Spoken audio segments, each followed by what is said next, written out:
Like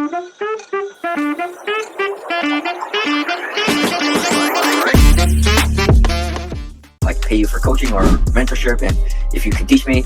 And I tell them like, yeah, that's fine. If you need help, yeah, I can help you and stuff like that. But I tell them like the hardest part is finding the units, finding the places and the landlords, the buildings that allow you to do Airbnb, and in places that are profitable. So I've been dabbling in crypto since like the end of 2017. So like at the top when Bitcoin hit the all-time high of like 20,000, that's when I started, getting my feet wet. And as you can imagine, it's not a good experience when you get in at the top. So then I was just experiencing like what we call crypto winter for like the next few years. Now, I'm seeing a bit more. I'm a bit more experienced, kind of. Hopefully, I know a little bit more of what I'm doing than the past 2 cycles. I'm very, very heavy into the altcoins. Right now, I have a bunch of meme coins, AI coins, gaming coins. I guess you kind of like briefly looked at some of my posts and you mentioned credit card stacking. And just now when I was adjusting the angle, I was just putting more credit cards under the phone to stack it to the angle. So yeah, I'm not sure if people overseas can apply for American credit cards, but that's been something I've been doing for about a year and a half, just learning about business credit cards, 0% interest for 12 months. And I think the largest card I got so far was like $50,000 credit line. And I'm using that to help me like pay for my Airbnb furniture, pay for my supplies and stuff like that. And definitely a lot of like interesting tips and tricks and hacks, even for traveling purpose wise. I'm learning that like I can combine different credit card limits, and then just like the other day, like last week, I combined a few credit cards and I was able to get up to like almost $80,000 worth of a credit line, because I'm getting ready to launch a few more Airbnbs. So I need that to buy furniture and stuff like that on Amazon. Awesome. And it's only about business credit cards, not private ones? The course I took is it's mostly business credit cards, but they also talk about personal credit cards as well, because first you need to have like good credit, personal credit, because the business credit cards, they will still check like, your personal credit and stuff like that. And then it's good that you have personal credit cards with these same banks, because they can see, oh, we already have a good relationship with you. You have this personal card for like X amount of time already. You've always paid on time. You have a decent limit line. So then they will probably approve you for business credit cards a bit easier if you have, the personal side already taken care of. And yeah, they also talked about like, the best cards to use for like getting points for traveling, and how to do it properly, and the best use of your personal cards, and how to fly, and stay at places for the most efficient way. And what's the advantage comparing the business credit card to the personal credit card? Personal, I think it was like the Chase Freedom card. That one has like, you get like 3x points or something like that every time you buy stuff. So some of the personal cards have more perks and benefits like that. Yeah. You get more points and stuff. And then for the business funding, of course, the biggest advantage is you don't have to pay interest on whatever you spend for 12 months. So 0% interest for 12 months. But of course, you still have to make the monthly minimum. So, sometimes I think one of my first card, I think I maxed out already. I'm like at 48,000 or like close to 50,000. And I think every month the minimum is just pay a couple of $100 or something like that. Nice. Yeah. I So did something similar with private credit cards, even in Germany, and you can get some from other European countries which have less limitations, like Lithuania, for example. hmm And like often like those old credit havens, they're definitely not Switzerland, so that's a bit more tricky. But actually, if you really go for it, that's possible as well. And as far as I know, you can just register an LLC in the States, your hmm business, and probably over this way you could get the credit cards there as well.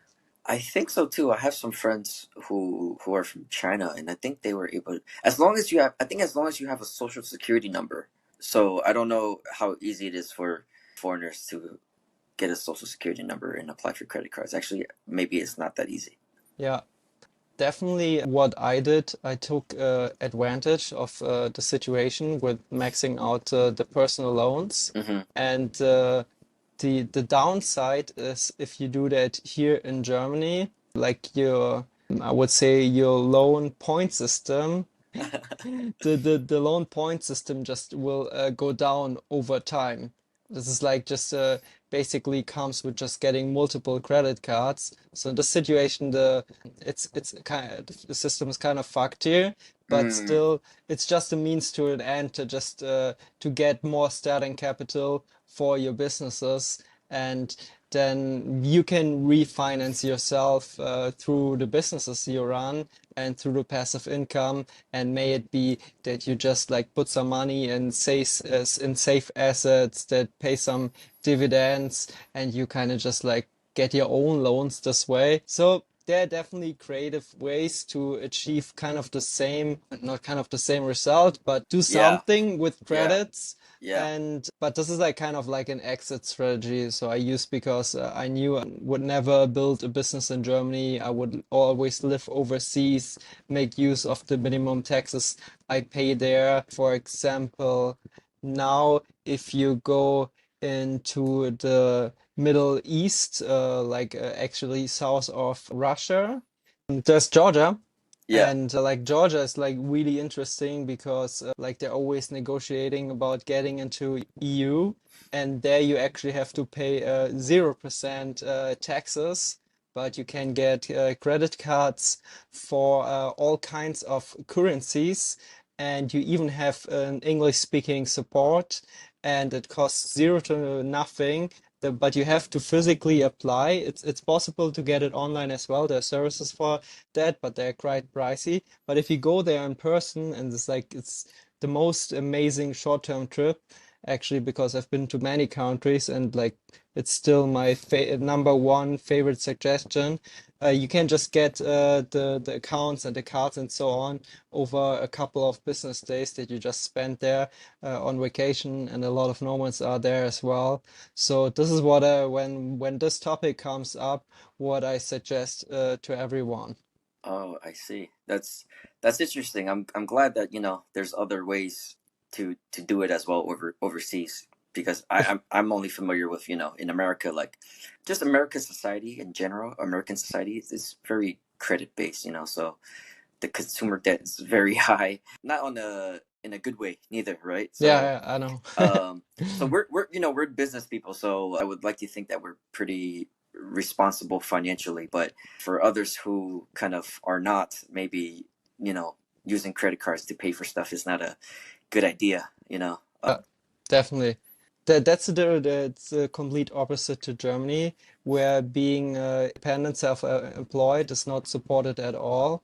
So basically, you can, if you apply for a loan or credit or whatever, you can have to check the marks, and there, if it says self-employed already, obviously, if you are, you have to check it. But if you check it, it's almost guaranteed that you won't get the credit or loan allowed.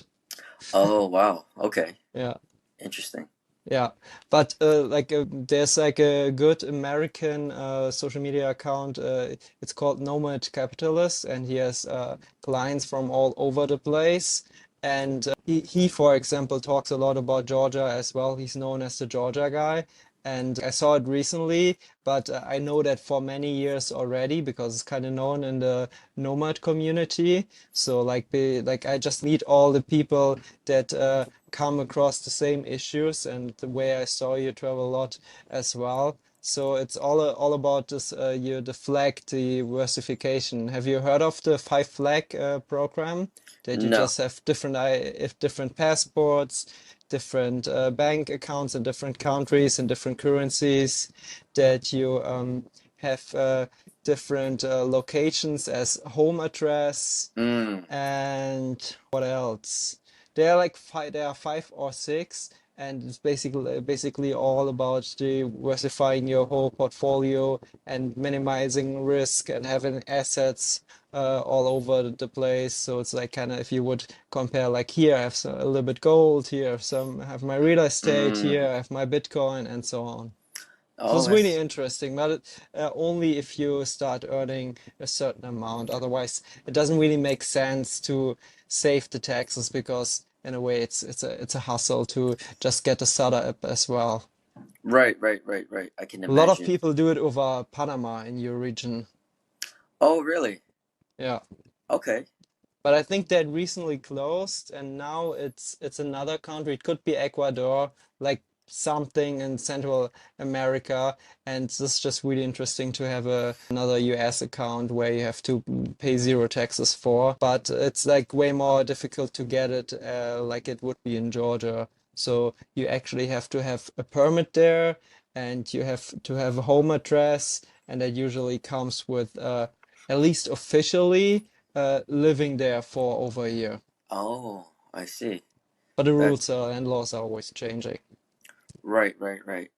Yeah, yeah. I remember I was living in China for 10 years, and I remember a couple of years back they had the Panama Papers, pretty much like saying that a lot of the officials there had like money laundering and stuff like that in Panama. So that kind of makes sense now that you brought up Panama. Yeah, yeah, all those small islands. So like a lot of people from the States even renounce their citizenship just to get out of this tax system. Because like if you're like a EU citizen, it's relatively easy to relocate all that. But if you're in the States, it's pretty tricky. And the like because it's so complicated and so much effort, and they like always kind of chase you. A Yep. lot of people just end up renouncing from the US, and then they often get a new nationality from some of the independent islands in the Caribbean. Right. I think they actually made a law with the Facebook co-founder. I think his name was like Edward Sovereign or something like that, where he renounced his U.S. citizenship to go to become a Singaporean citizen, and Hmm. they pretty much said like, "Hey, we're still gonna go after you for the taxes that you're gonna owe, because it's like I don't know how many hundreds of billions or whatever like that." So I think it's pretty much like even if you renounce your U.S. citizenship, your future earnings for like the next X amount of years or something like that, they will tax you on that too. So the US is like one of the craziest and the highest tax places in the world, I believe. So it's definitely, tricky Yeah, it definitely has its perks. Like for example, for for sure. mining, and if you go to Texas or so, like there's probably no better place in the world to do that. But yeah, it's like definitely based on industries. But now that we touch crypto, like I'm actually curious about what your setup is. Man, so I've been dabbling in crypto since like the end of 2017. So like at the top when Bitcoin hit the all-time high of like 20,000, that's when I Uh-huh. started, getting my feet wet. And as you can imagine, it's not a good experience when you get in at the top, So then I was just experiencing like what we call crypto winter for like the next few years. And now, I'm just feel I've seen a bit more. I'm a bit more experienced. Kind of. Hopefully, I know a little bit more of what I'm doing than the past two cycles. I'm very very heavy into the altcoins. Right now, I have a bunch of meme coins, AI coins, gaming coins. Yeah, just really small cap stuff, and I guess you can say I have a pretty high risk tolerance. Actually, one of the coins I have is an AI coin called OPSEC, and that recently went from like it's been going down the last few months, but like just a week or two ago, it went from $50 million market cap to now it's like a $1 or $2 million market cap because Yeah.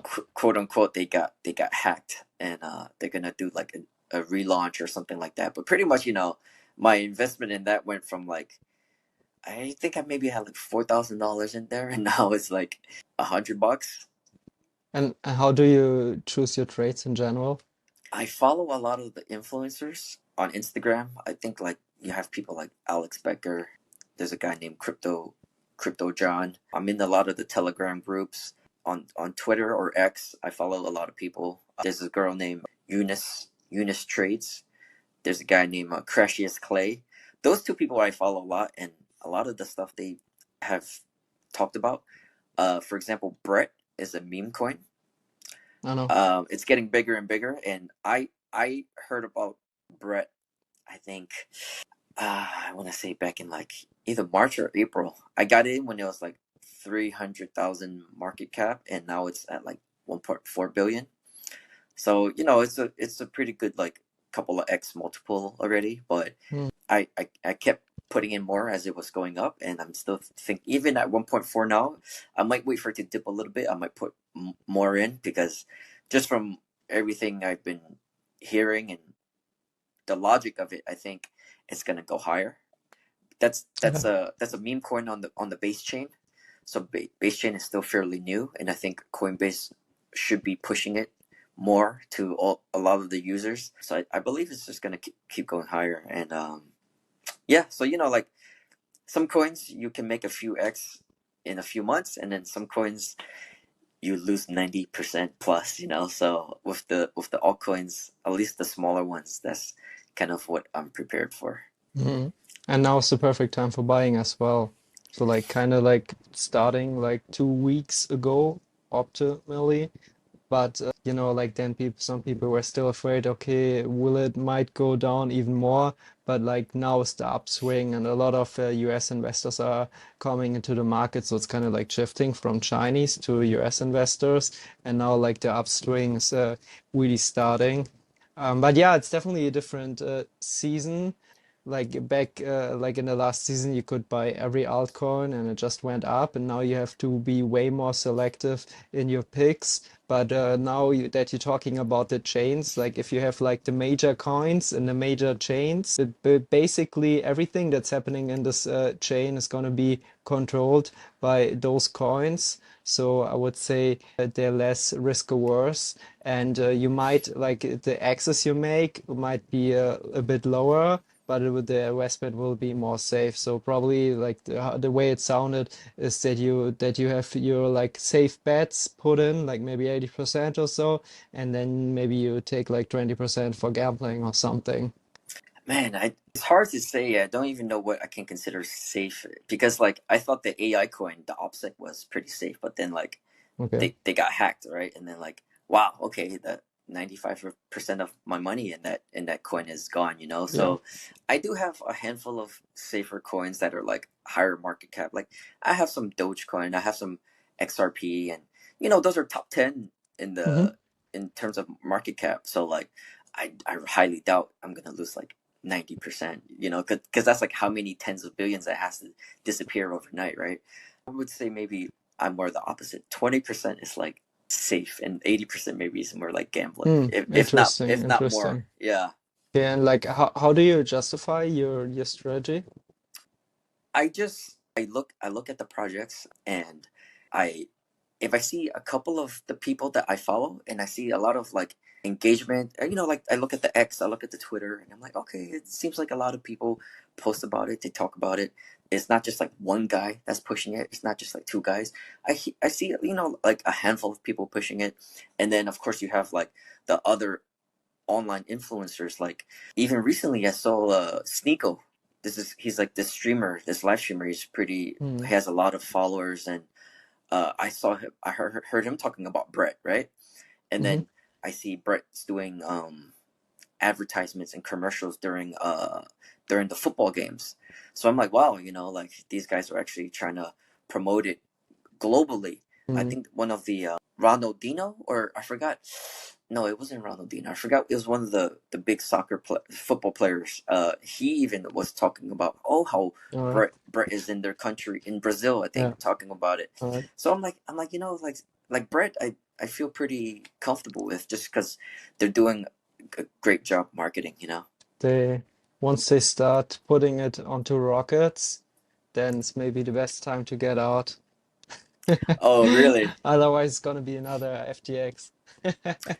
Yeah, that's true. Once they put their personal money into having kinky parties and castles, maybe that's the time they're gonna take out your money. Right. Anyways, which kind of meme coins are you investing in? I think the one I have the most is Brett.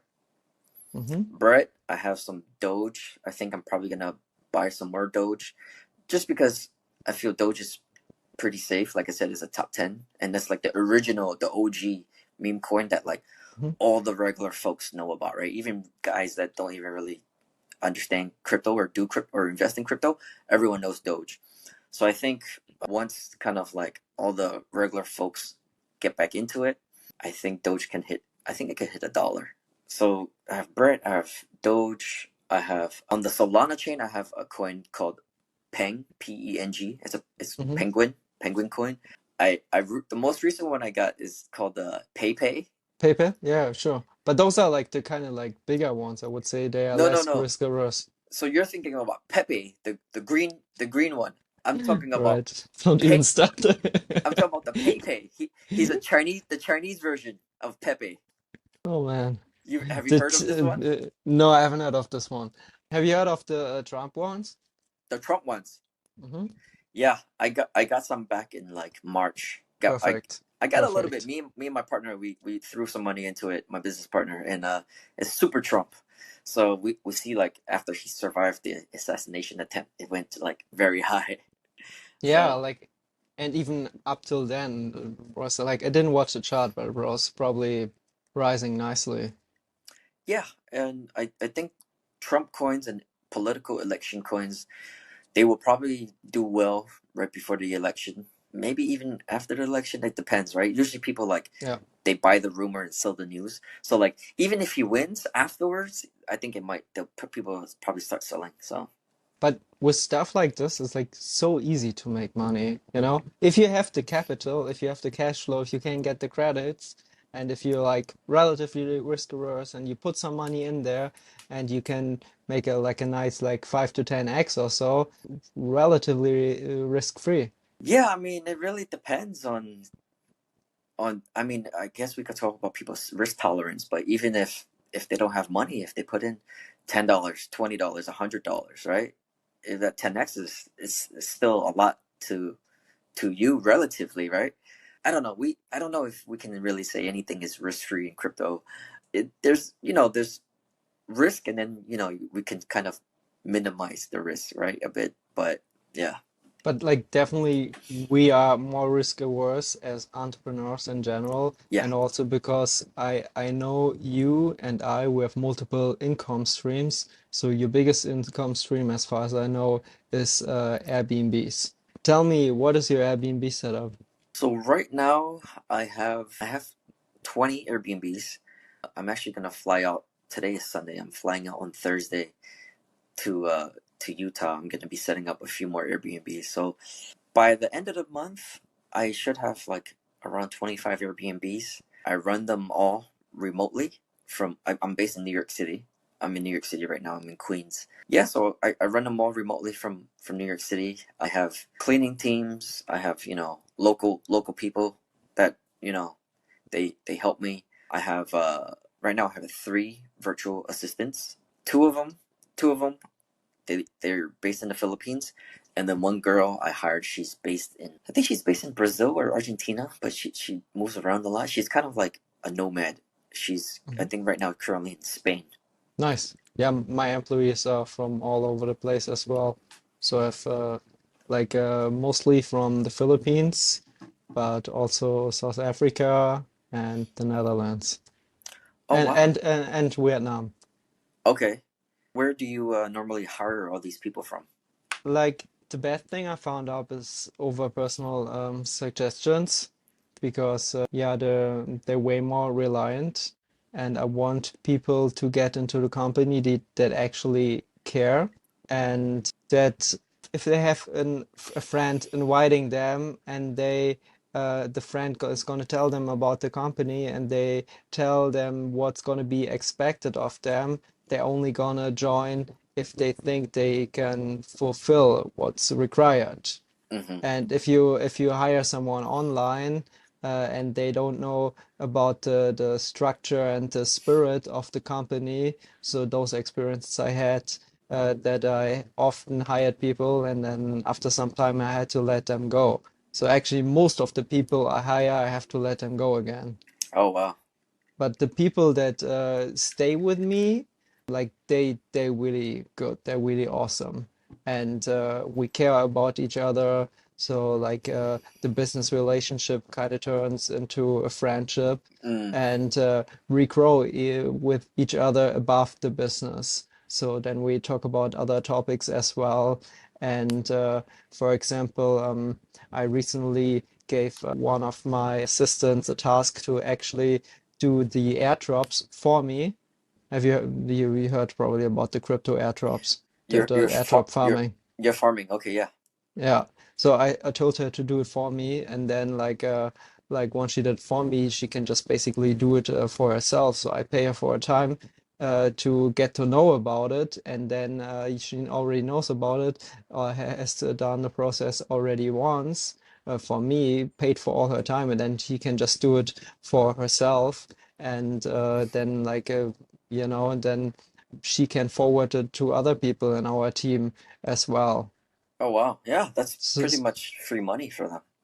yeah, so in a way, I want them like they invest their time into the company and their trust into the company, and like the company equals me. So I think it's my responsibility to just give it back and take care that they're well off. And obviously, I pick employees from countries like the Philippines or so because I have to pay less. But I definitely make sure that I pay more. What's a good average for this country? So already with taking the position, it's a really good deal for them. But that shouldn't be enough. If I feel like they really care about the company, they over exceed the expectations, then I'm really happy to give back, make them a constant member, like keep raising their salary, and yeah, just like eventually, even if they like go their way in the future, it's okay because if they know their responsibility as well. So I structure it. So I have my older employees train my new employees, Mm-hmm. and then the new employees train the next employee, and so on. Yeah. Anyways, you get the picture. So Right. like this, even if someone leaves, like all the processes they're like still up and running. But I was questioning, always asking myself, how do you set up the structure around your Airbnbs, the infrastructure, with like having people responsible for the Airbnbs, and then finding reliant cleaning companies and so on. If like how you do it in general, and then also about the case I talked, if like some people break away, like there always things can happen in their life, and then they might not be able to work anymore from Mm. like one moment to the next moment. Right. Right. And then you're sitting in New York, and like basically the way I did it, I always organized backups with my Airbnbs in Thailand. But yeah, just tell me, how do you do it? So normally when we first set it up, I personally will go fly out there. I will hire people whether through apps or people that I worked with before. We'll ship all the stuff there. We'll hire people to help us move it from storage to the units, pay them to like furnish it and everything, and then we start looking for cleaning people. So now I'm established in Utah already, so I have a couple of cleaning people. Yeah, usually if it's the first time we fly out there, we meet them. Maybe we say like, hey, can you come clean tomorrow for us? We'll give them like a trial run, see how they did, see if they showed up on time. Kind of have a chat with them, see what else they're doing, how busy they are, see if they're like reliable. Of course, we thought we hired one lady. Oh wow, good price. She's gonna take all of our units and clean them all. But like after one, two times, she like showed up 2 hours late, didn't tell anyone, or one time she couldn't show up at all, and we had to like call her and like, hey, like, are you coming today? Like, oh, sorry, my car broke down or something. We're like, okay, obviously this person's she's really nice, but not reliable. We're not gonna feel comfortable having her manage or manage the cleaning once we fly out of the city. So right now, we our cleaners actually, funny enough, is from our previous cleaning company, our previous cleaning manager. I found her through a Facebook group, and she was everything was good. She was helping us, manage the cleaning and even more stuff. Sometimes we need her to run around and do stuff, and she was helping us with that. And we're maybe working with her for about a year already. And funny thing is, she actually kind of backstabbed us a bit. Whereas we got a new building, she was cleaning for us in a new building. Next thing we know, she got 10 Airbnbs in the same building, and then we're like, "Hey, like, don't you think this is something you should have told us, earlier?" So we had this agreement, and then she thought it was perfectly fine, and then we told her like this is kind of like a conflict of interest. And I compared it to like, hey, I I'm a gold company. I'm here mining for gold and it's mine. You're my worker. You're cleaning for me. And before I'm done mining for gold, you came in and started mining yourself. I'm like, how does that really make sense? So we ended up firing her. We actually felt bad for her employees. A lot of them, immigrants from other countries. They really needed the work. They were pretty good and reliable, so we kept the ones that were good and reliable.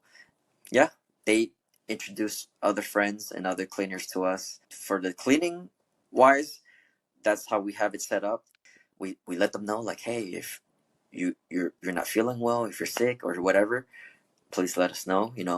Uh, before we hire them, we usually also ask like, hey, do you have a friend that can help you if you're sick one day, if you get COVID, if you trip and fall, you hurt yourself, you can't clean tomorrow, then what's gonna happen, right? We still have to run our business. So they usually say, yeah, I have a friend that's really reliable, or a lot of times their husbands work with them. It's kind of like a small team that they have that is not just like fully reliant on one person.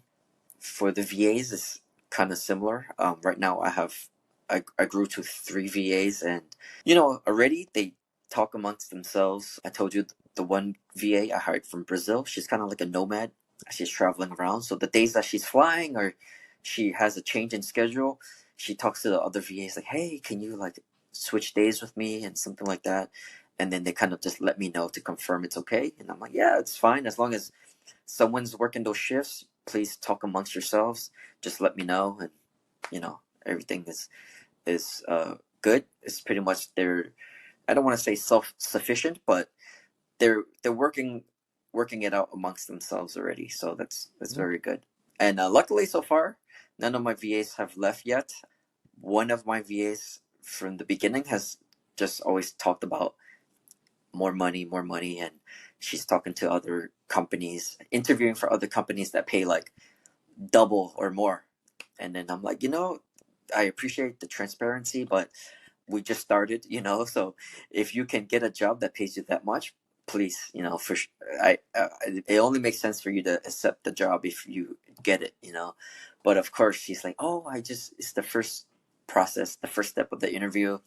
You still have like second and third interview, and then like the job requirements maybe is a lot harder. And I think she also understands. I told her like, hey, I think you see it's pretty like laid back. I'm not like a micromanager. I don't like hover over you and like look at what you're doing. Like, are you at the computer every day, every minute? Like, hey, a lot of things can be done on the phone if you want to like go on for a walk or do whatever. Like, I'm not super strict about it, and I think she kind of sees that. So she's been with me now for like 8 months, 9 months. So she hasn't left yet. So so And far so good, I guess. do you pay by hour? Yeah. I actually wanted to ask what the average for the Philippines is, so we can kind of have like a comparison. So the average is around about $3, and like everything above $3 is like, yeah, like I would I would say like it even starts lower than $3 for beginners. But if you have people that are more professional, it's rather around $4 or $5. And yeah, above that, there's like not much happening unless you have like a specialist in a certain field with a lot of experience. Right, right. Yeah, yeah, same. The average is $3 right now. Have you noticed if this is for just the Philippines or all of your VAs from different countries? No, that's like I have a like my other VAs there from South Africa and Vietnam.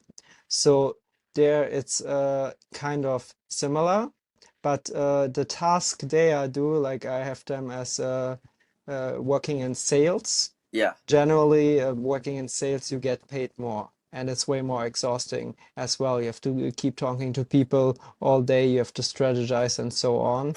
So yeah, they obviously get paid a bit more in terms of percentages, but in general, the standard salary is not so different. But then I have my assistant from the Netherlands, Germany, it's pretty much the same. And like yeah. her salary is like way higher than the one of the other people. But with her, I'm working the longest already, and she like knows really exactly what I expect, and like she's a really good problem solver. Like basically anything I would do myself, I could just really throw to her and just figure it out, and she's gonna do fine. Mm, That I couldn't do with someone from the Philippines. Not that I say it's like the intellect missing, but I also say it's like it's a different kind of understanding. It's like not the like for a lot of the tasks like in running at least my business, I need a Western understanding. So and that's why I decided to stick with her, and like I don't mind paying more because like those are things that would stick towards me, and I know that we've been working so long with each other that I can trust her, and even like if tasks are not going well, she's gonna tell me it's like I think I'm spending too much time on this. Like I had overview over the task and I might be not the right person to do it, but that happens really rarely. But if it happens, like I really appreciate it that she's gonna say is like, nope, I rather don't do it and don't have the good earnings from that. And she would know she would spend a lot of hours on that, and she's getting paid per hour. But then she like rather makes the mm. decision. It's like, no, it's like not a good choice for Philip. Right, right, right, right. Good. They're not only worrying about, their salary, they're also considering the company Yeah, and you. it's about the relationship. They're like we're all in for the long term. Right, right. So out of all the different VAs you have, do you feel there's a certain country that the wages are kind of lower? Like the lowest ones definitely in the Philippines. Vietnamese, like I can only tell from my experience, but Vietnamese, like they really business savvy and they have a high intellect. You just have to see about the communication, if the English level as well. Then my main salesperson is from South Africa, and there the salary is like really comparable to the Philippines, but her English level is perfect, and she Mm, had some prior sales experience, so that was like basically the most flawless cooperation I ever had. Wanted to make the comparison to a to a car, like that it gets like to running speed, and like everything is working mm, properly. So if you make this comparison, that's how it was with her. So definitely I can suggest to try out South Africa. And like now, like I will be okay. operating with some people from Nigeria, but that's why. But I have customers and partners from Nigeria as well, and I operate with them because they have an entrepreneurial, really good mindset. So and they just like gonna get stuff done. Um, so they are really good at working independent, and the partners I have there, they get paid on commission. So it's like finding a person that's reliant might be a little bit more difficult to judge because like the mindset is so different. And Mm, but just like if they know they can make great money out of something, like compared to what they would be usually earning in their country, it's like in right. crypto but better. It's like plus Wow. 10x or so what they would be earning in comparison to just having a normal job. And then they would cooperate with me and maybe sometimes make even like $100 or so an hour in comparison to making like Wow. maybe $2 an hour. Like the average pay is like even smaller than in the Philippines. So this is like what I found really good as well, but it definitely has its limitations. So I think like with a lower price, usually the limitations come as well, aside of Right. the Right. experience I made with South Africa.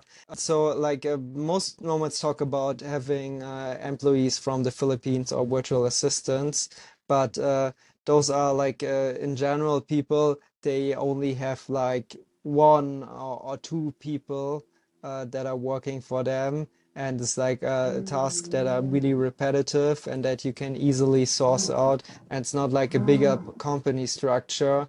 And like for me at like I would say like the peak point, I had like 10 people or so working for me across companies. Wow.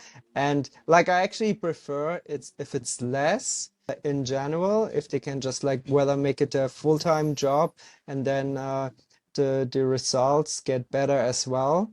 Mm, But what I do is I structure it so that there are people that work inside the companies, but not the management role. Like I don't end up being the manager and have to actually like oversee everything. I like to have those experienced people I talked about become the manager for the new people, and that I can actually only work as the entrepreneur. So like the thing I care about is like into which direction we are going, and think about the ideas, develop the ideas, and then have them try and execute the ideas. I see. I see. Yeah, that's pretty good. Going back to the original question, I think so. Just from me, like I noticed that I think the cost in the Philippines is getting higher. It seems like people are asking for more and more money, and but then I felt like in Brazil they were just kind of okay. They weren't really. So I was like, oh, maybe like Brazil, because Brazil for us in America, like the time zone is more similar. So if I Mm. have like I don't need the VAs in the Philippines to like stress themselves working like the night shift, so I'm like, oh, maybe moving forward I could look into Brazil more. The cost seems more relaxed, and then also the time zone. So like this was the country I've previously spent some time in, and definitely gonna go back. So, and I think what definitely counts is like also the vibes of the people you work with, and like how much stress and problems they bring along. And so like this is like I have something that's something that I have established in my company that's really important. So like whenever I start mentioning people bring problems into the picture, it's like they can't stick with us. Mm, Because like those problems will infect our other employees, and like it will like the whole performance of the company is gonna suffer. Like the expectations get lower over hmm. time. So it's like what I rather work on is the opposite. I whether I want higher expectations, and I'm not too afraid to just like I said, like to give them a raise. Right. Because if they perform better, we make more money. Why shouldn't they make more money as Right. well? And it's exponentially. So like this is not that the more money we're making, they're just getting paid more. So like I'm making way more money as well. So everyone's winning. Right. Right. I agree. Even like pay you for coaching or mentorship, and if you can teach me, and I tell them like, yeah, that's fine. If you need help, yeah, I can help you and stuff like that. But I tell them like the hardest part is finding the units, finding the places and the landlords, the buildings that allow you to do Airbnb and in places that are profitable.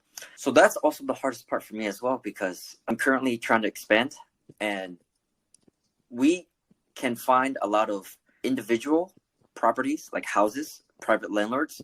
They're usually more easy to convince. It's these buildings that are very hard to find, because the buildings usually are run by the property managers, and then they usually have their own corporate policy, or the owners already told them like, hey, we don't allow, we call it corporate leases, right? Corporate leases.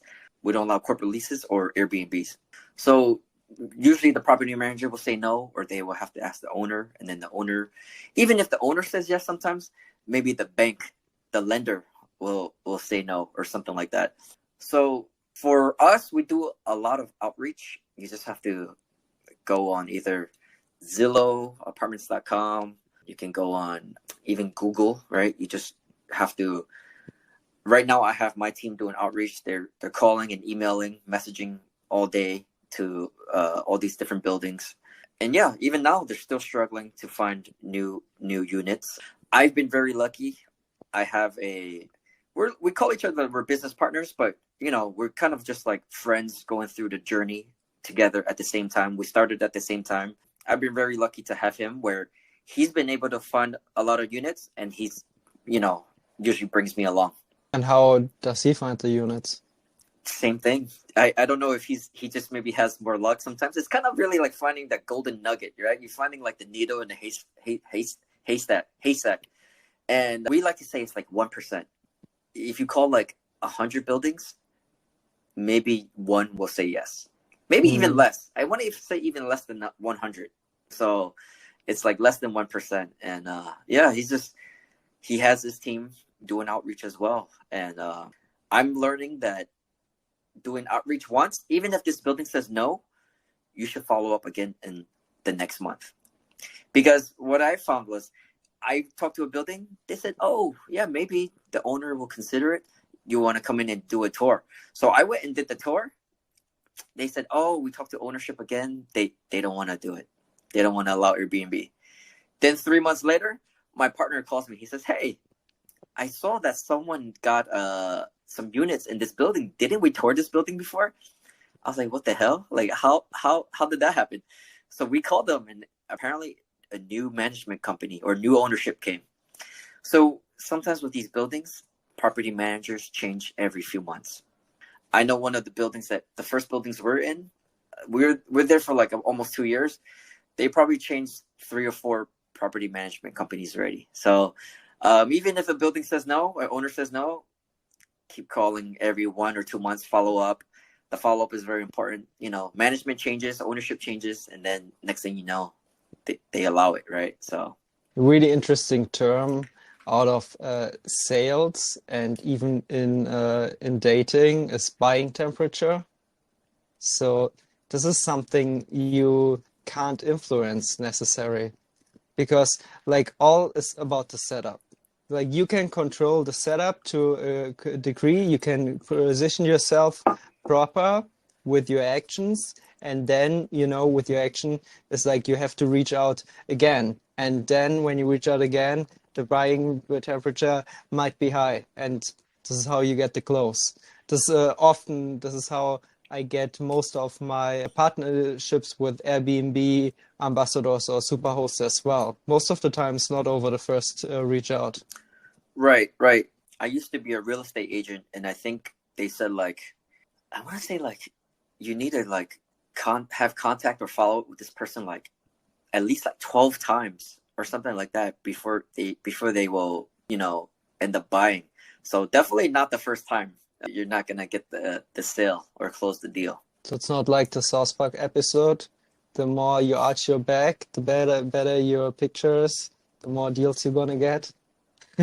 Was just referring to the South Park real estate episode. Oh, okay. They were making this funny pictures. It's whoever is arching their back more, and they're posing for this picture, they basically have their face shot with the house in the background. It's the typical realtor shot. Right. It's like was all about that. Anyways, I Oh, think you would love it. So when you told me about your partner and then he's bringing you into the deal, yeah. do you mean you take on those properties together? Yeah, Both of you are going to be in a contract? so for example, the very first deal, he found a building that allowed us, that wanted to give us 10 units. And another thing too, what we're finding is it's good to reach out to buildings before they open. If it's a brand Mm, new, number one, it's brand new, so you're not gonna have some old dirty Airbnb that's like falling apart, or like the building maintenance is bad. It's a brand new building. They're not open yet, so they're happy to kind of maybe give you pre-lease like a bunch of units to you before the building even starts, right? The owner is probably going to be happy about it. He doesn't have to worry about like, oh, I gotta like, mm, lease them out one by one, and the property manager doesn't have to do all these tours all day just to lease out one, right? Like, hey, we're taking 10, 20, 30 off of your hands right off the back before you even open, right? So going back to my partner, he found a building that was like, okay, we're not officially open yet, but we can give you guys 10. And at the time, me and him were still very new, so he was like, I'm not ready to take 10 all by myself. Like, I don't have the energy or the money to furnish all 10. So he's like, why mm. don't you take 5? And that's kind of how that started. He was like, here, take 5. And so in a way, in the beginning, I was helping him by diversifying the risk. But of course, I was also very grateful for his generosity. And in turn, I spent a lot of time to find reliable cleaners, a cleaning crew for all of our 10 units, Nice. because when you have 10 units, you can also economies of scale, right? You can let the cleaner company know, like, hey, we have 10 units. If I give you all 10 units, give me a better price. And then we're able to negotiate better deals like that as well. Perfect. And how do you find contacts to those buildings? Like I definitely like if you see them often physically if you drive by, but as you find properties all across the country and you don't live where your 5 properties are situated in these buildings, like it's probably in Utah and you live in New York, and I don't know if he lives in Utah. Like No. how do you usually find those deals online? So this one, he was just randomly going through Zillow. He called them on Zillow, and that's how he found them. I'm also telling my VAs now, like, hey, go on Google and search for buildings under development. Not even the Mm, ones that are open yet. Just find some that are under development. So maybe like nice. in 6 months, 6 months, 1 year. Hey, are you guys almost, when's your opening day? So maybe in the future. Oh, okay, 6, 7 months from the future. Oh, are you guys interested in pre-leasing some units to us? So kind of that's the pitch that we're kind of using, in the angle that we're using now. Like, oh, maybe they're more open to the idea of Airbnbs, because why not? Why not sign like 10, 20 leases before you even open? And you ship a lot of furniture, you said. So Yes. you don't get the furniture locally? No. So we so for example, we have some leases starting July 26th of this week, and usually a week or two before, we will start ordering stuff on Amazon, because you don't want to wait until the 26th to start buying stuff locally, because you're just wasting time, because the lease started already. So that's Hmm. just every day you're already paying rent. So if you're going shopping and moving stuff and all of that when the lease is already starting, you're just wasting time and money. So we rent a storage unit nearby, and we make sure that they accept packages on our behalf. So we usually send some of like authorization of like, okay, like we allow them to open our storage unit. We allow them to accept our packages on our behalf. Most of the stuff we order is on Amazon. We have IKEA, we have Costco, Sam's Club. So we order everything and we ship it to the storage unit. And then we ideally, we always run into problems with like shipping delays or whatever, things get lost. But ideally, everything we need is in the storage unit waiting for us, even a few days before we arrive. So the leases start the 26th. I land on the 25th. and hopefully, by the time I open up my storage unit, it's full of all my goodies and everything I need. Nice, nice. Yeah. And how do you individualize the apartments? So basically, just to have like this extra, yeah, the extra spice of design that that customers gonna choose your property over another property that is like nicely furnished with like stylish furniture, like not in a high price segment, but it's like all looking new and a nicely renovated apartment. So, but like then we're still like in the basic range. But like the experience I made on Airbnb is you just like not necessarily spend much more money, but you could also spend more time to find like nice vintage or used furniture, like maybe like for the same price or even less, but then you have those unique pieces and then really make the difference, and you might earn 50% more, or like even make double the earnings just because of the furniture. How do you Right. go about that? Right. So to be honest, the design part is probably my the toughest part for me, because I'm a simple guy. I don't really I'm like, design, and I'm not really good at it. So I was just really winging it for like the most of my units. I'm just like, all right, I'm gonna order this, because I have a sheet in front of me. So I'm like, all right, a whole Excel sheet. I just order out some of this stuff, whatever I think like looks okay. I didn't really put much thought into the design and stuff like that. And it's luckily I've been, it's been working out for me. But now we're actually like, okay, like the last few units, I look at the photos, I'm like, looks kind of crappy, or looks kind of very plain and bland. And I'm like, okay, these moving forward, I think we need to put more thought into the design. So of a couple of the units, actually, before we hired someone to do like a mural for us on one of the living room wall. So we're like, okay, like I think we paid like $500, and she just painted like gave us a few designs for, like, she wrote like Salt Lake City on the wall or something like that. Honestly, I don't know how much more those book out for, but I do know that some people book. I also use another platform. It's called Peerspace, and I do get some bookings on Peerspace, and those are people that book for like per hour, and they usually go for photo shoots. So recently, someone told me like, oh, she booked it for like an 8-hour photo shoot. It's like a product shoot. She's like, oh, we're actually shooting some like medical equipment, and I like this mural. That's why we booked it.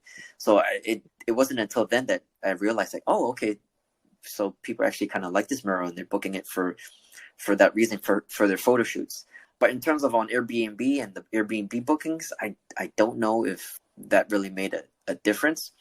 But like I said, moving forward for these units we have now, we are actually having to like, okay, what kind of design or murals or painting the walls are gonna make it look nicer. So I already talked to a guy that's gonna come in, like, paint some accent walls for us. And even in terms of the furniture, we are looking at like nicer furniture, because before we had a budget. It's like, hey, try not to go over 5,000, maybe even go less if we can. But then we realized like, hey, even if I spend like 6, 7, 8,000, if we get a 10% increase in bookings every month, it ends up being worth it in the long run. So yeah, instead of always trying to go for like the most budget friendly, now we're like, okay, this one is a bit nicer, maybe more comfortable, looks better, we can spend the extra money on it. Maybe that could be another employee for you, someone that knows about interior design. Mm. But this is like a position that's like really hard to take on if you want to work remote. Let's say you find someone that's really that's interested in the space but wants to work remote. So like this person could find, let's say, an old vintage couch for you, which would be good for photo shootings as well on Facebook Marketplace, on eBay, on Craigslist or something. And another strategy what a buddy of mine in the States is doing. He's an artist, and that's how he started his own Airbnbs as well, hanging up his own art there. And then he joined forces with the art community in the city. And artists like often are struggling, especially in the beginning, to like sell their paintings, sculptures, and so on. For him, it's specifically paintings, but it can be like every area. And then what he does is actually for his new Airbnbs, he gets the paintings of those artists. He hangs the paintings up there like in an art gallery with a small price tag. So Wow. actually, those paintings are getting purchased over time, but Really? he doesn't have to pay anything for it. So, and it's a win-win-win. Wow. So it's kind of like he's just it's a display. It's a display for your product, and then when someone, but it's Decker for my Airbnb, but it's a display for your artwork until someone buys it. That's a very interesting idea. So then they're just constantly swapping it out whenever someone buys it. Mhm. I like that idea. I'll have to There are see many if I more can. ideas in this place, in this space. So whatever I do, if I would research something like this, I would basically just go into YouTube, a lot of different creators, and just like look what their suggestion is, and then basically have your whole list of things that you can do, and then you just might find your employee. You give the employee this list, and have your employee working on with this list. So always gonna give feedback, and over time you're just gonna find the right approach. And the right approach might be different for like different districts in one city, or like different cities at all. And then you can tailor the experiences to what customers in this district want. So it's all about understanding culture and understanding style. And this is like nothing. This is like something just like really hard to learn. And if this is not your kind of thing, you don't have to be worried about it. You can Right. find someone that might not be actually too expensive and would be really worth it. So I think in terms of earnings, that would make a huge difference. Right. Right. Yeah. I mean, we are starting to pay more attention to like other Airbnbs and like just kind of get some inspiration and ideas. I'm like, oh wow, like this Airbnb looks really nice. What did they put in there? What kind of stuff, you know? Do you always compare to other Airbnbs in the area as well? I don't think it really has to be in the area. I think we just Okay. really just look. It could just be like I could just Google like Mhm. Airbnb designs, and then you'll Okay. have some good ideas. But we also, of course, look at competition and see like, oh, what are they doing? And like, Mm, for example, I don't only have apartment buildings. I also have some houses. So mm, the houses, that's more important for me to compare and see what amenities the other competitors. Maybe I like to look at the top competitors, the ones that has the most bookings, making the most revenue every year. Like, oh, they have a hot tub. A pool is a must for the hot areas, right? For me, when I have more space to work with, I myself, I like to put things in that I like personally. So like, I like to play basketball, so I would put like those Papa Shot basketball hoops, where it's like at the arcades you see where two the people. ones you can row? No. It's like it's just like a mini hoop, and it's you can shoot it with the timer, and it counts your score. Ah, okay, yeah, of course I Yeah, know yeah. that. So I put one in the backyard one time for Ah, nice. my Tampa house. And funny enough, in my Nashville house, the backyard wasn't covered, so it's gonna get destroyed in the weather. So I was like, you know what? I have this little open space in the front. It's not quite a living room, but it's like, I don't know. It's just they put two chairs there before. So I was like, you know what? Maybe I just put a basketball hoop here. Just randomly, the basketball hoop Mm, there. But like people, they tell me they enjoy it a lot. So hmm. Those things often make the difference. So, like in one of my places, I put like an open cinema and also added a VR gaming headset. wow. So no one in the whole city could offer that. Wow. Okay. Yeah. So like it plays like to certain characters. Let's say the area you have your property in, you have a lot of tech people coming, so they would definitely love it. Yeah, I agree. Same thing with like the pool, you know, I I think it would be like a more like a family friendly place. So, you know, I put some like remote control boats in there. I put, you know, some pool floats and different kind of like I put like water guns in there. And then, you know, every time the family stays, they tell me like, oh, the kids love staying there because it's they get to be kids. They run around and they race with the boats, shoot each other with water guns and stuff like that. So Cool. yeah, And that's how you get the long-term customers as well. right. Like it's a bit because it's the best to be independent of Airbnbs and platforms anyways. A lot of people just often randomly get banned, especially off Airbnb. That's what I heard a couple of times. How do you go about that? Yeah, so that's it's always kind of been like we see how Airbnb they act sometimes, and it's like a concern to us to like rely our whole entire business on just Airbnb, right? I was helping a friend of mine co-host one of his properties, and you know we took time, we slowly built up the listing, and we had some slow months, and then the summertime we had like a lot of bookings for July, August, September, October. We had a lot of bookings. They were like probably $12,000 months. And then a couple of weeks ago, I just started getting all these messages on Airbnb. Oh, this booking is no longer available because the host is no longer on Airbnb. And then I was like, what the hell does that mean? So I messaged my friend who is the host, and I'm like, bro, what happened? He screenshot me an email saying, "Oh shit, Airbnb just banned me because they said like, oh, here on Airbnb community, we often do background checks on hosts and guests, and we found that you no longer qualify to host on our platform." And pretty much they were saying how my friend told me he's like when he was younger he had a criminal charge for possession of marijuana. So I'm like, how does that make sense now? Because marijuana is legal now in America, right? So now they're saying that because you had a criminal charge, and he hired a lawyer. He's working on getting that charge removed from his record. So I'm like, Airbnb, like, how do you guys didn't check him before he signed up to be a host, but now you're, you know, banned him like 8 months in after we already been hosting and have all these bookings.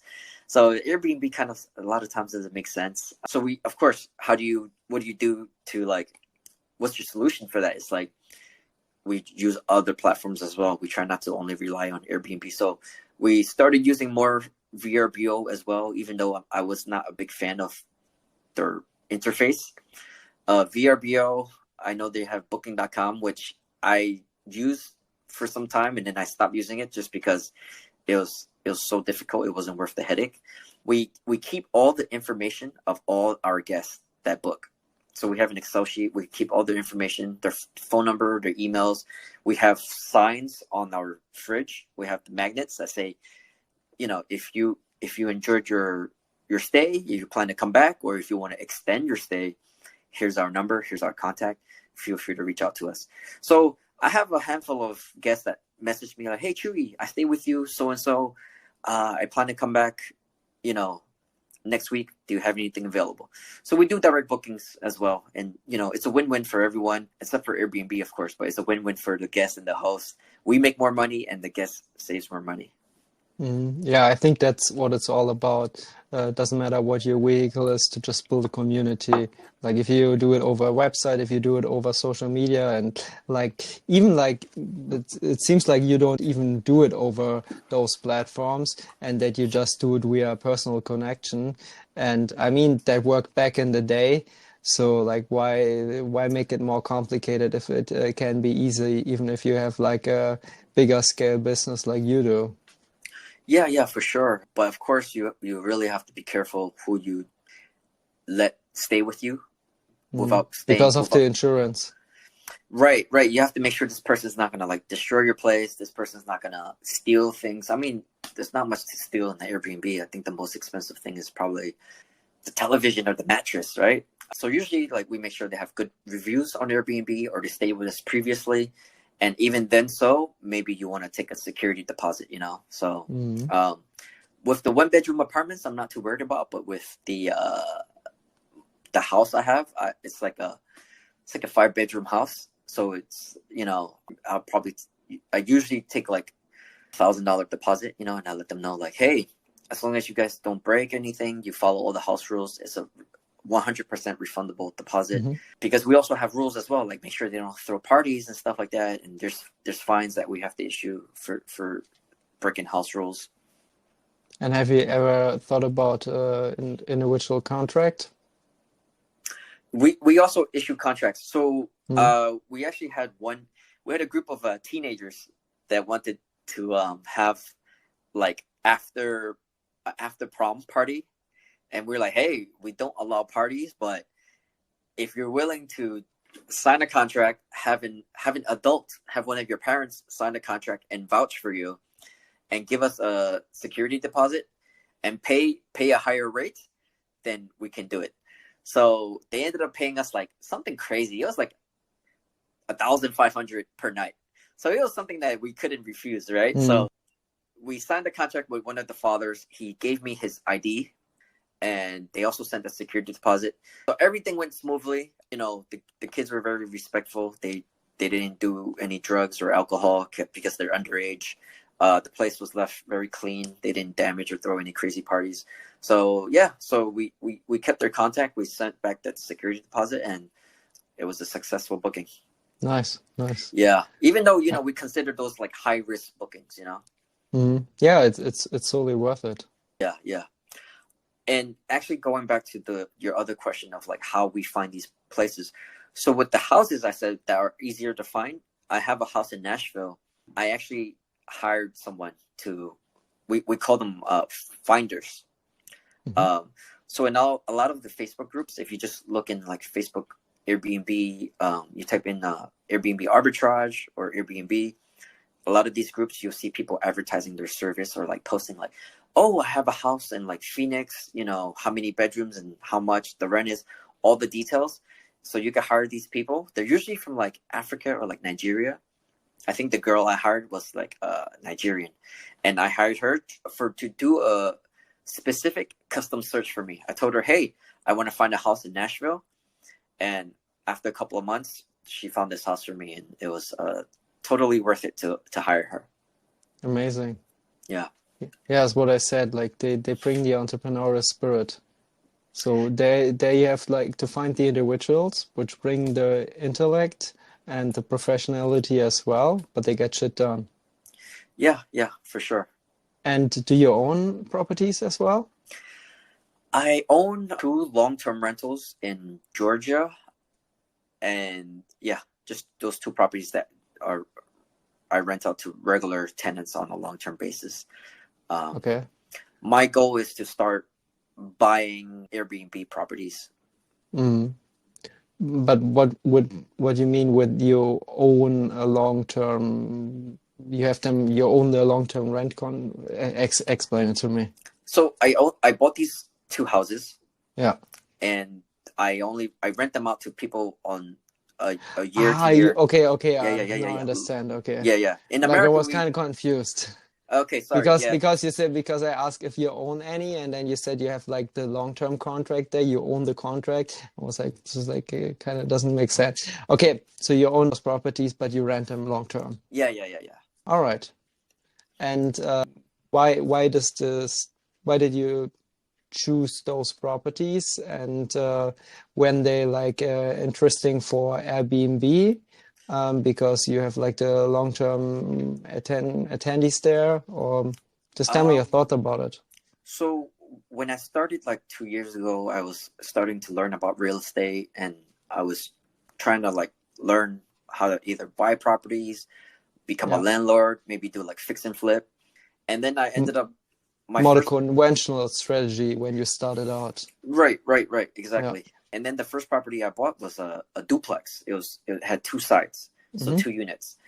And then I was like, this property just costs like $200,000, you know, like but like I'm like, what did I get out of it? I spent 200,000, but then like every month I collect like $2,000 worth of rent. And then Mm. of course I refinanced it, so I have to pay a mortgage now. So after the mortgage, and you put money aside for repairs, you put money aside for maintenance, you put money aside for vacancy, uh, taxes and insurance.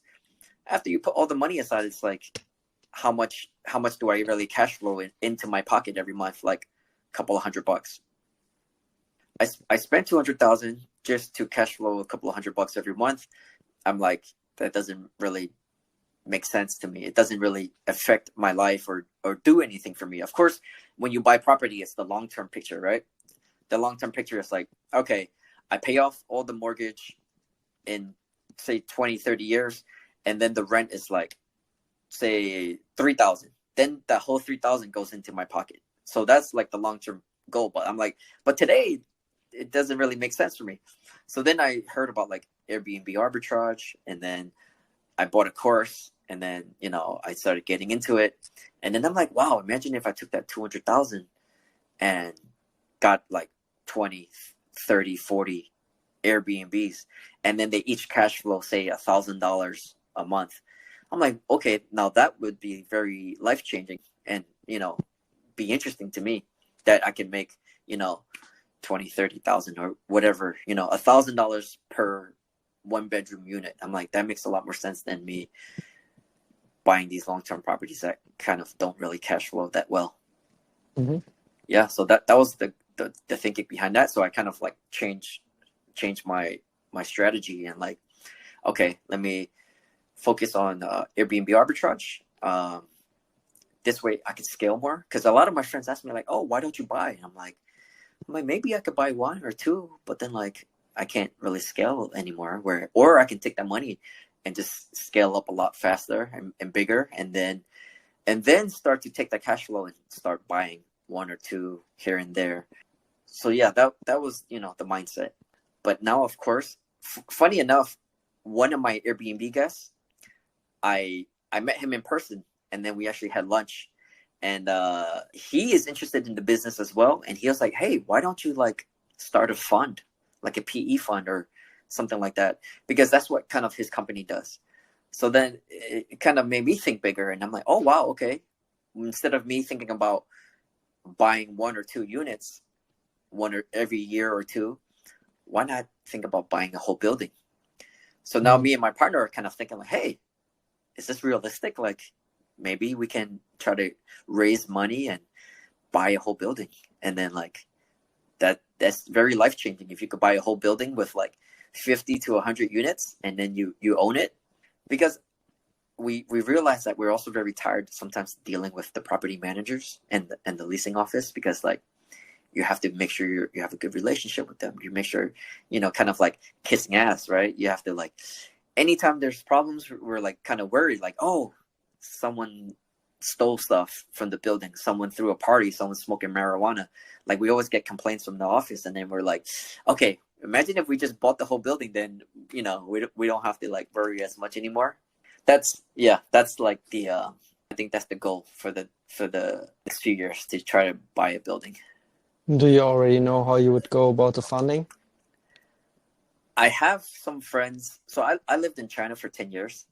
I have some friends that are just very rich, very wealthy. I don't know how realistic it is to raise enough money to buy a building, but like, one of those friends did also talk to me and say like, hey, I see you're doing Airbnb now. Why don't you think about trying to buy some properties? Maybe you could start a fund as well and raise money. So that's maybe Mm. one road I can explore. The other road is maybe talk to my guest who is very experienced in raising money from funds and stuff, because that's what they do. And then another road is talk to my old brokerage. So I told you I used to be a real estate agent. The brokerage I worked at, he's actually a very good friend of mine from middle school, and he has a lot of clients that have a high net worth, and they buy buildings all the time. So maybe it's something that I would have to partner with some other people who are more familiar with this field. Sounds great. And about making the arbitrage business as profitable and as long-term as possible. So how do you set up the contracts in terms of length? So it's a delicate balance of like, do you want to sign a long-term contract and lock it in? But then what if this Airbnb doesn't work out, right? Maybe it's not as profitable as you thought it was, or maybe the local laws change and they ban Airbnb. So it's like, even if we have the option to sign a longer one, do we want to, right? So what we usually try to do is we try to sign 1 year with an option to renew, and then maybe something in the clause that says like, hey, if the regulations change, or we're allowed to give you 30 days, 60-day, 90-day notice to get out of the contract. Even if some buildings we try to get a longer lease, I think they usually try to just, hey, let's test it out first. Even the landlords, they're not very familiar with people signing a corporate lease to do Airbnb. So they say, hey, let's test it out for 1 year first to see how the partnership goes. And then that's why I say the maintaining the relationships, making sure you're on good terms with the landlords and the property managers, making sure you're kissing ass, as we say sometimes. Make sure you're on good terms with them. They're happy, and then when the renewals come around, they will happily sign with you. Mm-hmm. And did you sometimes had the case that people decide to, because they saw, okay, it's working well for you, they're not going to renew the contract and they're going to start doing Airbnb themselves? Most of our units are like big buildings with property managers, so they're already so busy with their own work and doing tours and the residents and the complaints and problems with the residents. I don't think they have the time, energy, or the staff to want to run it themselves, because it's all the same to them. I think what you're saying is more so would apply to personal owners. Some owners might be greedy and like, hey, wow, I see this guy making all this money. Why can't I do it myself? But for the most part, the owners I've met, landlords, usually they become landlords because they want passive income. Maybe they make a lot of money at their job or their business that they have already. They're not interested in like talking to guests and dealing with cleaning and a leaky toilet and stuff like that, or taking phone calls in the middle of the night. So they're usually pretty happy with the rent that I give them. I usually, of course, you make sure the very basic, you pay on time and you always pay. And then when there's like minor repairs, I try to give the landlord as less headache as possible. So you make it easy for them as their job to be a landlord, then they're happy that you're their tenant, right? So even if it's like a couple of $100s to repair something, you know what? Okay, I'll pay out of pocket because it's worth it. And I tell the landlord, I want to call you as little as possible, but if your roof is leaking, your AC is broken, of course, these are major repairs I have to bother you for. But like, minor stuff, we'll take care of it. We want to show you that we're a good tenant. And at the same time, we need to repair things quickly and efficiently because we have a guest coming the next day. So sometimes I call the landlord calls the repairman has to set a time. And it's just like, it's much slower sometimes when you involve like the third party, like the landlord as the middleman, Mm-hmm. Yeah, I don't think so. So far, hasn't had any landlords that try to run the Airbnbs themselves, or sometimes they already try to run the Airbnb themselves and they didn't want to do it, and then I come in and take over. Yeah, I think like the suggestion to have it go over management properties is something really valuable. I would have wished for to know myself in the first place when I was starting out and when I was in the beginning of my 20s and still way more naive, of course. And I was starting out not like I had like some like subletted room in Berlin and like my property when I was traveling, stuff like that. But then when I started my property in Thailand and I found amazing objects and I subletted them on Airbnb, and like at one point the landlords got greedy and there, this is what I said when I wrote you with you have to make the only you have to have the proper contracts, but the contracts are only worth something if you actually have leverage.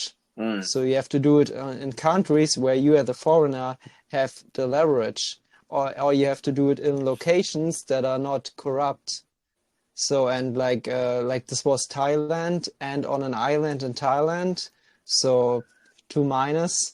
And I was it was worth it because like I still had those properties for some time, and Mm. I made really good earnings. And then later on, I sold my rent contracts actually when COVID started, or like actually sometime into COVID, so that I already saw it will be going for a while longer. So it was actually like a pretty clean exit, Mm. but still a lot of headaches. And this is what I said earlier about like the structure in my team, that I wanted to have to be like no people that like people that are like mentally stable, people that don't create problems out of thin air. And this is actually because like this you can work sustainably. If you have a good setup like this, the way you work, you practically wouldn't need any vacation. Of course, you can go to vacation for fun, but you don't burn out. And back like a few years back, like I tended to need those vacations at one point, because then like even if I like had to look at some work stuff, like when I was on vacation, I was like it was so heavy for me, like those proper burnout symptoms, even though it was like in the mid of my 20s. And nowadays with the new setup, I don't have those anymore. Mm. I see. But how did the landlord realize that you were making a bunch of money? Yeah, basically, like over Airbnb, it's hard to find the properties necessarily, Mm-hmm. but like the landlords often live close to the property, so often they manage the property as well, Oh. and which is a definitely a pro, but it's a con that they can talk to the guests directly. Oh, wow. That's interesting to have the landlord manage it for you. Yeah, like Wow. like the like he like the keys I had like over key boxes and so on, Yeah. and like over the cleaning companies, but they were managing the land. And for example, if there was ever was a problem with the house and so on, they drove over to the house and took care of it. Right. Okay. I understand Yeah, that. like if you have a good landlord, like it's a perfect setup. Like so, Yeah. like really stress free. They care about their house.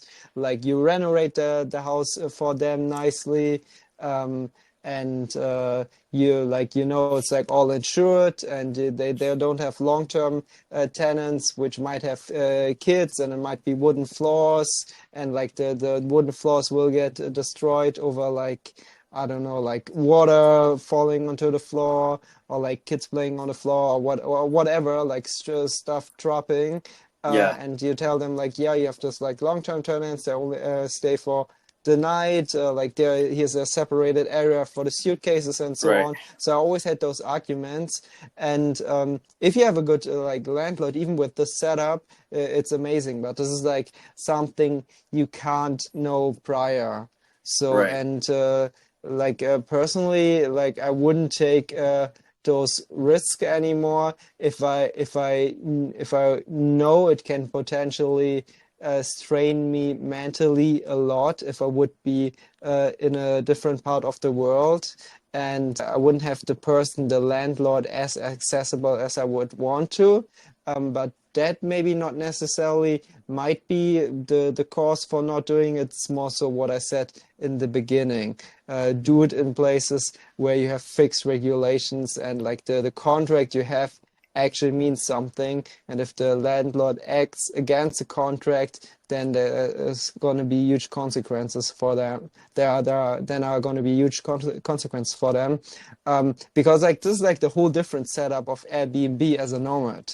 you basically set up Airbnbs in the like most popping touristic places, and they're gonna be popping usually for a few years. And this is like where you have to gonna have the contract for a few years. And then even then, if they don't want to renew the contract, it's fine because you made all the money while this place was at its peak. Right, right, right. Interesting. Yeah, definitely. Yeah, that's why I have a lot of friends like, hey, Chuy, do you ever think about going to like overseas, like Dominican Republic, Puerto Rico, Thailand, Costa Rica? And I'm like, I don't know. Like, I don't understand the government. I don't understand the laws, the rules, regulations, the language. I don't know how to order stuff. Like, do they have Amazon there? I don't know where to buy the furniture. I don't know how to hire people. I can't communicate. So I'm like, maybe in the future, but like first, I'm gonna try to, grow the business in America, and then maybe one day, if the opportunity is right for overseas, potentially, maybe. I think you have a really good setup. Like, and actually looking back, I prefer your setup in terms of like just setting up a proper business. But like my decision back in the day was more of a lifestyle choice. So obviously in the beginning of my 20s, I was living lavish lifestyle, like was not working too much. And then while I was staying at a place on the side, I was building up an Airbnb, sometimes even in the place I was living at, or like I just like had my place, and my job was basically setting up new Airbnbs in the same city. Right, right. And that was amazing because like I was earning really well, and especially in those countries like Thailand, for example, like not much money can get you really far. So I Right. was living the most luxurious lifestyle there you can imagine, basically. Wow. And while building a business with like really small capital, just like like for Thailand, it was just like COVID was mostly the problem because like then everything was against zero. I was like level like from income to what I had to spend. Like some properties, like I had long-term tenants, and the property was so nice, so I was making a little bit more money. Some I was making a little less money. And then at one point I was like, it's like, okay, I don't know how long this is like gonna go. And like with the problems it's bringing me, and I was also running other business which made really really good money, and I didn't have to be involved as much, maybe sometimes more only as an investor or so.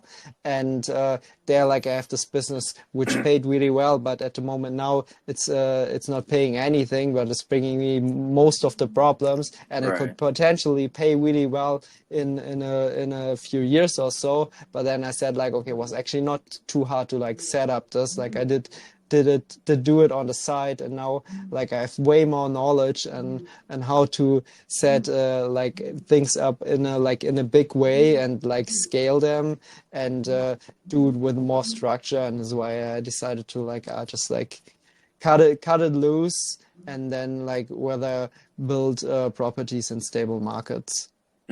Yeah, that makes a lot more sense. And then like this is definitely something geopolitics, something that really comes into play when you build up your Airbnb business. So I had a lot of friends, business partners, and so on, people I kept in touch with in the community, and a lot of them did build Airbnb businesses in Mexico City, because and this like while COVID was happening, because Mexico never really had restrictions at any point. And like the tourism there, like especially I think you should know, because especially the American tourism there, like the tourism from the States, like was huge.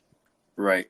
No, that's definitely something we think about too. Like, because every state we go into, every city we go into, the regulations are different and they're always changing. So we usually try to avoid like the blue states, like the more democratic, because they tend to like be more strict and stuff like that. And we try to like, okay, focus more on the red Republican states. Mm-hmm. And do you know any foreigners without a green card that operate an Airbnb business in the US? One of the guys that I follow and I took his course, he's Canadian. So I don't know how that works. I think he was just able to. I think I think foreigners can just start an LLC in America. I don't think it's too difficult. I think maybe just yeah, like America's pretty like they're pretty easy to like open and start a business Hmm. for foreigners as well. That's why you see a lot of immigrants in America like they own convenience stores, they own restaurants. They just cost a couple of $100 to start your LLC and start your company. Hmm. Hmm. All right, might be something that we could actually consider with each other for the future. Yeah, Because yeah, I want to acquire more properties ultimately. yeah. Like my brother, he has like over 100 properties in total. He's 15 years older. He's in his mid 40s. Your And brother. like, yeah, he Wow. owns them, and like the properties, they have a net worth Yeah. of over, yeah, like two-figure millions.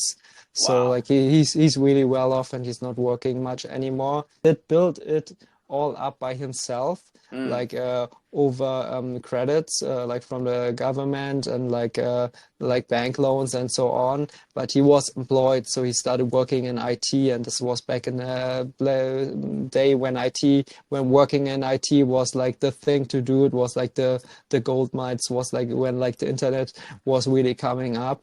So like he's really conventional in how he runs things, because he has apartments and he has like smaller houses for families and so on, and he has only long-term tenants. He doesn't use Airbnb at all. So like Oh. everything I do, and like I'm really risk averse in this space, I always discuss with him, and then like we always like then I can see the potential problems. Mm.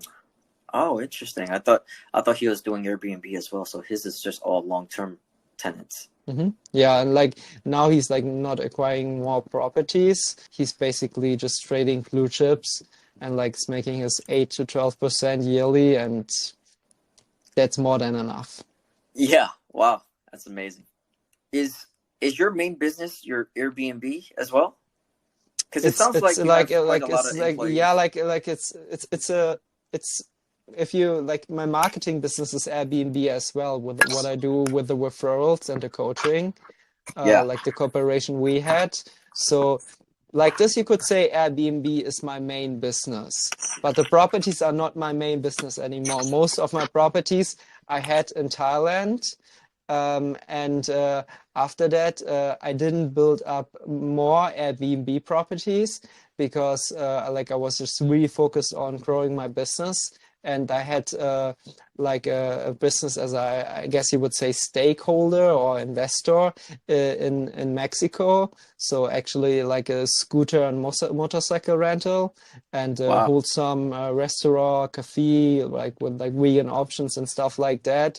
Um, but I just like sold my shares of that, and like basically just concentrated myself on like yeah, expanding my business, because in the beginning I was doing everything myself. And I would say the last 2 years or so, like when I really got into the Airbnb marketing and coaching side, like over this time, like I just like built a really big team. And at this point, yeah, I don't have to do much in this business anymore. And this is like why I'm getting now into how can I invest location independent. This is why the decision with crypto came up. But definitely, I'm not going to be operating in crypto solely. But then again, like it's still a bit of a lifestyle choice, because if I'm just like going to be living in Brazil or so, and it might be a good country to set up some properties, I would do it. But like I wouldn't like bite into the bitter apple of like not living the life of a traveler anymore, just because I could do Airbnb arbitrage. And that's where I made the decision. For me is like I know a lot of people in the crypto community. Like I have a lot of connections, like I know people, for example, I know the founder of the crypto club. I know people that build companies in crypto, like from back in the day, and get really rich with it, and so on. So I have a lot of connections in this space. So I thought this is like a really good space for me to get in to investing again, while I don't have to reinvest everything into my companies, and just being free while I do it. And then if I'm gonna have a good opportunity or gonna have excess capital, then I'm gonna invest into more Airbnbs myself, but then probably also rather on the side of buying as well. So this is like a consideration of finding investors too. This is why I started like have like those network meetings, like staying in touch with friends, like what we do now, building new connections, to actually record them and give value out. So people, and like have it all over my social medias, so people actually know a bit about me, about my persona, and know how I operate my business, or my businesses, and know that I operate them in a like a really German controlled manner. And that it actually would be like a good choice investing into me. So obviously this is an option for the long run as well, like you said. But like right now, I'm not going. I don't go actively about chasing funds. I chased funds at one point in the past. I'm gonna send you 1-2 good books about it. I think they're gonna be valuable for you as well, just as inspiration for what you want to do and get a little bit more clear on your path. But actually, it's like way more worth it for me at the moment, instead of going about raising funds, whether like think about like how can I expand my business even more. And like now I'm heavily on hiring. So like I hired a person here and there for this and this aspect. But now that I don't have to train them anymore, and I have other employees that train my new employees, and like I already know now that they do it well because they already did it once and it's working now.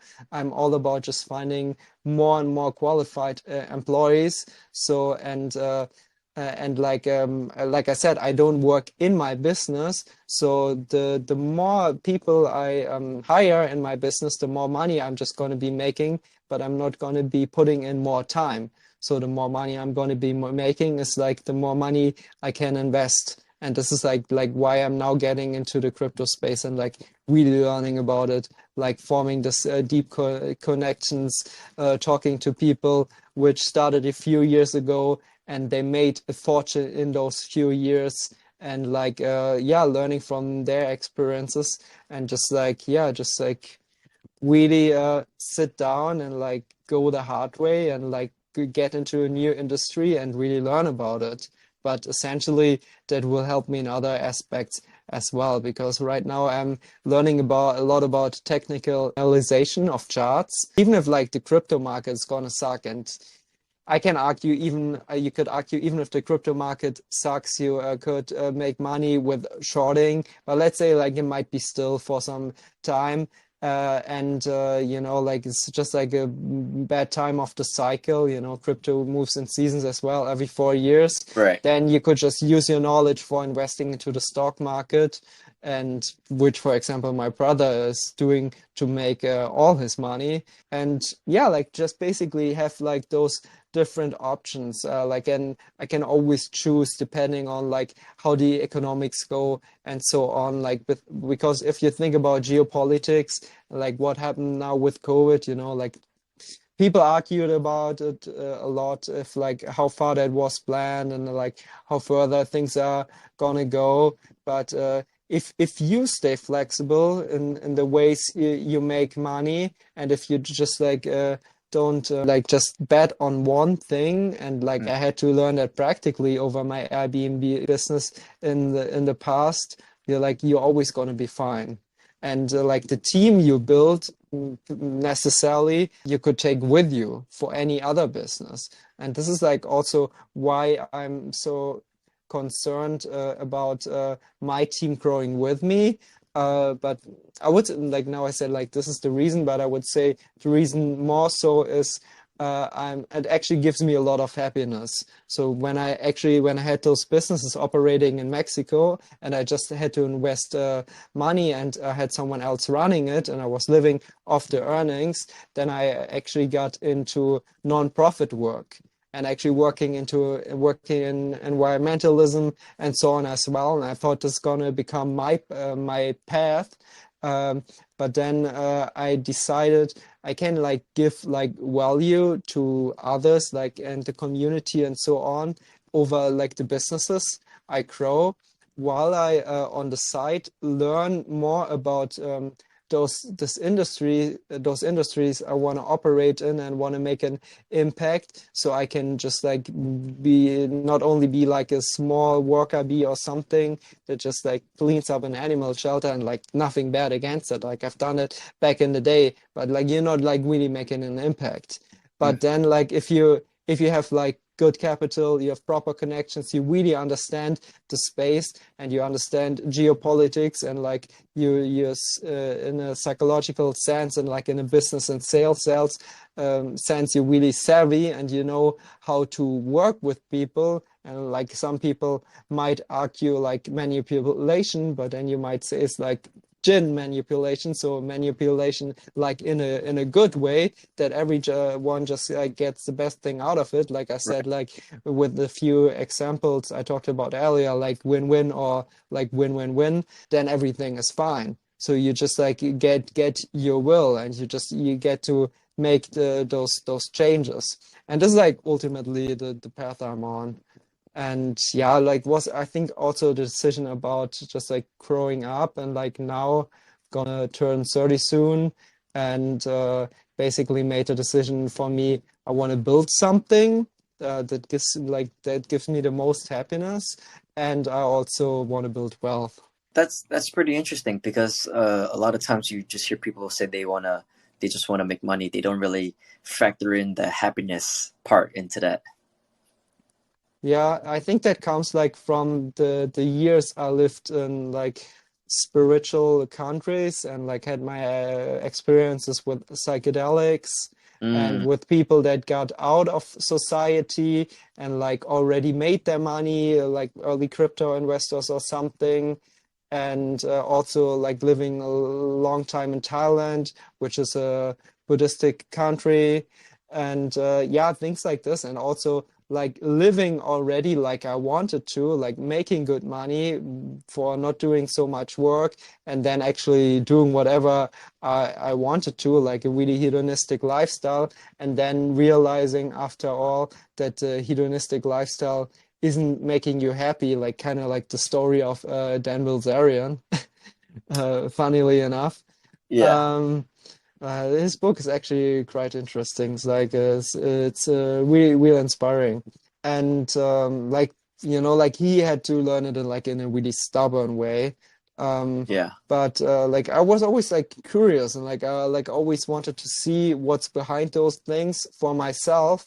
And now that I like made all those experiences, then I could really like decide for myself like to buckle up. And now like since the last 1 or 2 years, I've been working mostly. I spend most of my time in Germany, have a really good space here, and a really good base, and like a really good connection like with my family and so on, and old friends and all that, and just like get a lot of happiness just like from growing my business, and then like get the feedback from like our customers, our partners, and my employees.